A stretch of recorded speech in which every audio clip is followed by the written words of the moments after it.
Okay, these are your mole notes. You will need your mole map, which is what we call this. It's on the back side of your blue lifeline that has your periodic table. If you're at home and don't have that, you can get out a separate sheet of paper.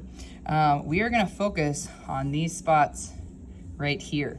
Now, this is just like dimensional analysis, but these are a little bit of different numbers that you haven't seen before.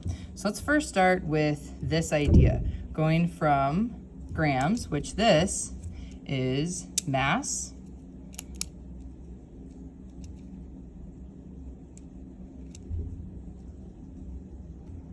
and the units are in grams. Now, in order for us to go from here to here, the biggest thing that we need to be able to do is say that 1 mole of anything is equal to the grams on the periodic table. Okay, so an example would be 1 mole of carbon equals 12.01 grams. I got that number right here by looking on the periodic table. This right here is the atomic mass. So this right here is 1 equivalency. Now let's go over to this. The mole. The units for this, I know it seems silly, but to shorten it, looks like this. I know, all they did was take off the E.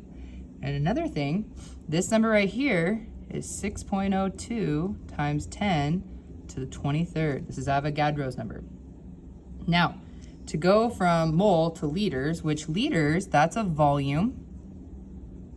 Okay, it's just a specific number. 1 mole of anything equals 22.7 liters. That's just an equivalency. That's just like saying that for 1 mile, there's 5,280 feet. That's just a number. Okay, now we need to go from moles to molecules. Like I said, this is your map. Let your units tell you where to go. So moles to molecules. In 1 mole, there is 6.02 times 10 to the 23rd. And I know this sounds weird, MLC. This right here is the units. I'll put that over here. MLC, molecules. This is the units. Now the last little piece is going from molecules to atoms, okay? In 1 molecule, you need to count the number of atoms, okay? What does that look like? An example would be H2O equals 3 atoms, okay? 2 hydrogen, 1 oxygen. Another example, if I just had sodium, there's only 1. That's it. These are your notes. These are your equivalencies. Use this guide. So if we started out at grams and I was going to liters, I have to go from grams to moles, moles to liters. Use these numbers to help you.